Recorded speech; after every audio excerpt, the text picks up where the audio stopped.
श्री श्री 1008 संत शिरोमणि परमहंस श्री राम मंगलदास जी महाराज जी के परोपकार के संबंध में। परमहंस श्री महाराज जी प्रतिक्षण प्रतिपल परोपकार ही करते रहते थे। परमहंस श्री महाराज जी हाथ पिसा आटे की रोटी मूंग की दाल ही पाते थे। हाथ पिसा आटे की रोटी और मूंग की दाल बिना छिलके गाय के घी से छौंक दी जाती थी, वही केवल पाते थे। और आंखों देखा प्रसंग, परमहंस महाराज जी गोकुल वन आश्रम में तखत पे जब विराजमान होते थे तो 12-13 घंटा बैठे रहते थे भक्तों के कल्याण के लिए। तखत पे कुछ बिछाते नहीं थे और जैसे तखत पे विराजमान होते थे तो भीड़ लग जाती थी। एक स्लेट स्लेट पे अपना दुख दर्द अपनी अपनी समस्याएं सब लोग फिर महाराज जी को लिख कर देते थे। महाराज जी या तो बोलकर शंका समाधान करते थे या लिखकर स्लेट पर लिखकर समाधान करते थे। और फल मिष्ठान सब चढ़ता रहता था और लैया चना फल मिष्ठान सब लगाकर सब बंटवाते रहते थे, स्वयं कुछ पाते नहीं थे। उनकी दिव्य वाणी थी, अनहदनाद उनको होता था, एक दिव्य बात जो वैकुंठ में भगवान दिव्य अनहदनाद जो सुनते रहते हैं वो परमहंस श्री राम मंगलदास जी महाराज सुनते रहते थे, इसलिए बाहरी बात सुनाई नहीं देती थी। तो स्लेट चाक पर अपनी अपनी दुख दर्द अपनी अपनी समस्याएं भक्त परिकर स्लेट पर लिख कर देते थे।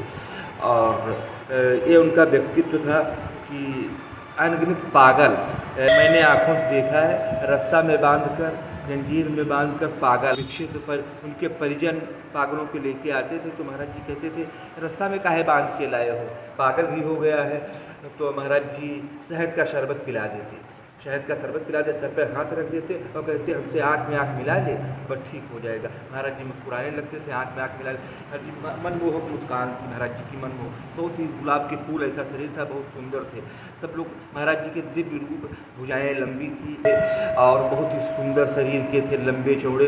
तो महाराज जी के दर्शन मात्र से ही आत्म शांति भक्तों को प्राप्त हो जाती थी। और जो असाध्य रोगियों को असाधारण जड़ी बूटी ठीक कर देते थे, जिनका रोग ठीक नहीं होता था तो उनका रोग अपने ऊपर ले लेते थे और बड़ा कष्ट उठाते थे। अपना रोग को तो कोई ठीक नहीं कर पाता, दूसरे को रोग कौन ले पाएगा, ऐसे परम दयालु। और दोपहर के समय में चाहे इतना आदमी आ जाए, 50 लोगों का भोजन बना, 500 आ गया, महाराज जी कहते जाओ भोजन करो भोजन करो, तो सभी कम नहीं पड़ता था।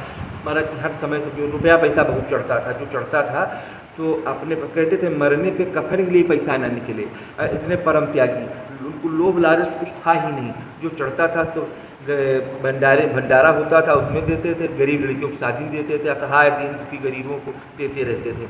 जो गरीब आते थे, महाराज जी अंतर्यामी थे, तो गरीब अगर कुछ रुपया चढ़ा दिया तो कहते पैसा काहे चढ़ा दिए, तुम्हारे पास आमदनी कम खर्चा ज़्यादा है, आमदनी कम खर्चा ज़्यादा। उसने 2-4 पहले सन 80-82 की बात है, 2-4 चढ़ाया, महाराज जी हाथ के पंजे लंबे थे, हाथ के पंजे में जितना रुपया आ जाता गरीबों को दे देते थे। गरीबों को दोनों तरफ का किराया देते थे। लड़कियों की शादी के लिए जो आते थे, गरीब लड़कियों की शादी, तो शादी के लिए पैसे सब महाराज जी देते थे।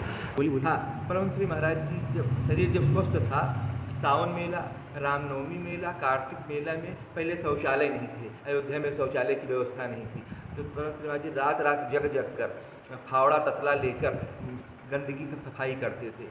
उनको घृणा नहीं थी, और मलमूत्र सब साफ करते थे, पूरे अयोध्या सफाई करते थे, घाटों की सफाई करते थे।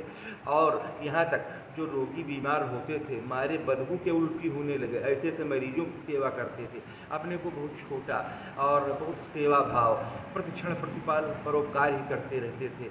उनको सब देवी देवता मिलते थे, भगवान सामने रहते थे, बड़ा सादा, नाम प्रचार नहीं किया, वो छिपे रहे। अब उनकी महिमा बढ़ रही और अलौकिक दिव्य पुरुष थे, भगवान श्री कृष्ण के अवतार थे। इन्हीं शब्दों के साथ परमहंस श्री राम मंगलदास जी महाराज के श्री चरणों में कोट कोट दंडोत प्रणाम।